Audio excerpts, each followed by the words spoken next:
in-state rivals and things boiling over here. We like to butt heads, but that's what playoffs are all about. It's up to us to make the proper adjustments. It's gone! Adolis Garcia! Altuve meets the moment again!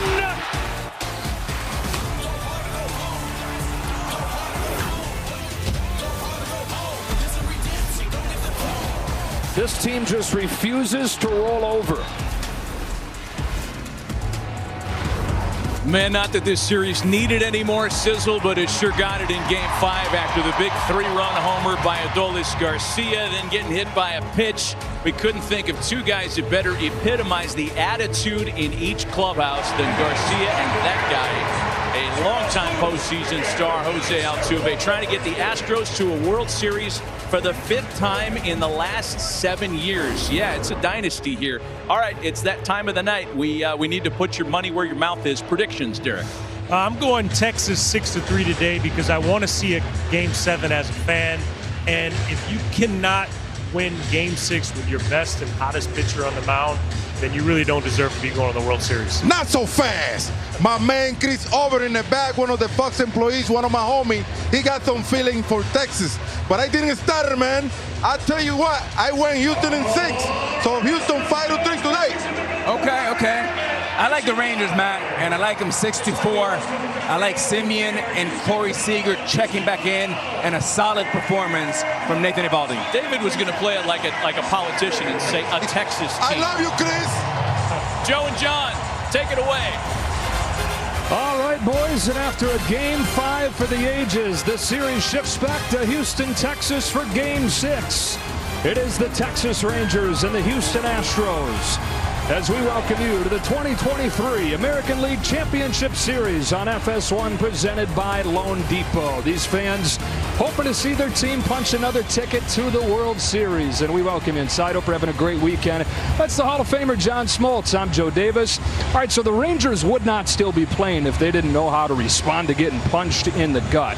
Just a few weeks ago, they lost the division on the last day of the regular season, only to respond by winning their first 7 games of the postseason.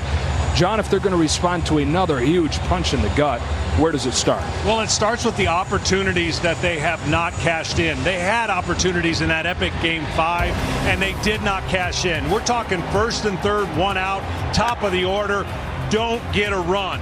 And then it goes to the 8th, first and second, nobody out. Crucial part in the game, they don't get a run. The exact same thing happens in the 9th. Look, Texas can score in bunches, but they have to score, especially with Simeon and Seager with runners on. They are combined 0 for 11. It's not because they haven't been given chances. It's just because they haven't cashed in, and that has to change to force a Game 7. Got those guys going. They have Nathan Eovaldi taking the ball. We'll talk plenty about him as this night goes on. And as we shift gears to the Astros, you talked about it during the open before Game 5. You said if the Rangers had any shot, they had to stop Altuve. They did, and they were winning, and then they didn't, and they lost. Well, that's the thing about been there, done that. Altuve has had so many big moments. I don't know if you can get bigger than that 3-run homer, but they also have guys on their club that are used to this, and they did do a good job. In Games 1 and 2, 0 for 8, no runs. They held this guy in check. And then Games 3, 4, and 5, when they needed him the most, he came up huge. Even though he hadn't got a hit, he got the biggest hit to send them here. Johnny, you think Taylor Swift has a lot of good songs at this point? How about the greatest hits of Jose Altuve by now?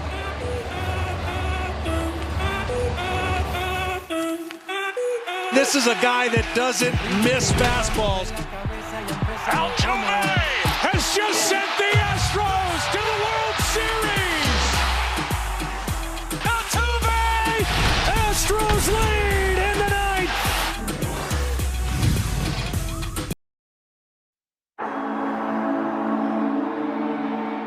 Two teams from opposite sides of the same coin, whose passion runs so deep, you can divide them with a single word. He gets hit by the first pitch here and gets right in Maldonado's ear. Cowboys, slabs, glitz, grills. State rivals and season on the line. Longhorns, launches. Emmett and Earl, Dirk and the Dream, Pudge and Baggy, Big D. H-Town.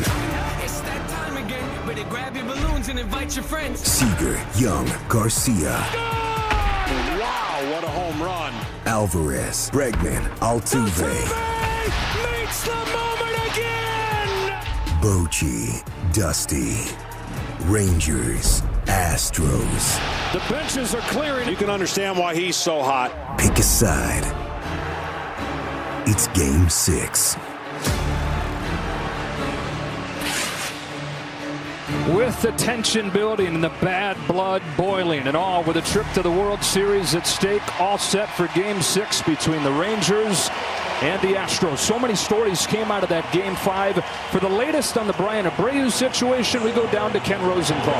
Joe, the Astros have many reasons for wanting to close out this series tonight, and one of them is the uncertain status of Brian Abreu for a potential Game 7. Abreu is appealing his 2-game suspension for intentionally throwing at Adolis Garcia. He is eligible to pitch tonight. His hearing is tomorrow. So if there is a Game 7, and if his suspension is reduced or upheld, the Astros would be without their second best reliever for the deciding game of the ALCS. The suspension would begin immediately and could carry over to the World Series. Now over to Tom Verducci.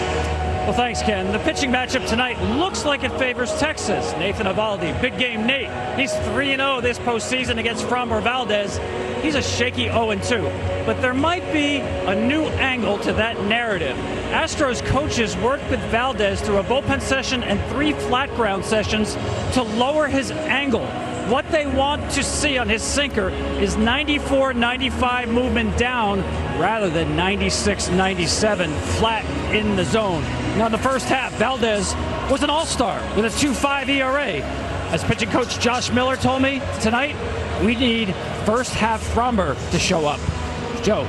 All right, Tom, and this game feels so hard to predict, and I think, John, the biggest reason for that is what a wild card Valdez is. Yeah, for sure. I mean, when he's on, you'll see no-hit stuff, and he's already done that a few times. So I think for Framber, it's just to shake the cobwebs of how quickly that game got away from him early on.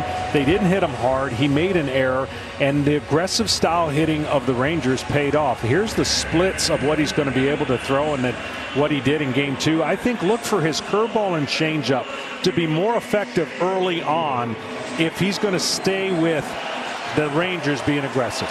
Semien to lead off this lineup for the Rangers. Then it's Corey Seager, the 2 guys you talked about, so key for this team. Grossman back in there hitting 3rd. Then Garcia, who's homered in back-to-back games.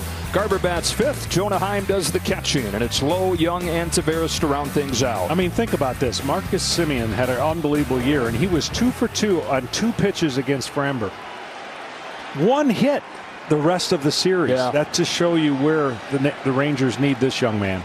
Off we go with ball 1 from Valdez. Feels like the chaos of Game 5 has graduated this rivalry to a new place. And man, is it going to be fun or what to see what Game 6 has in store.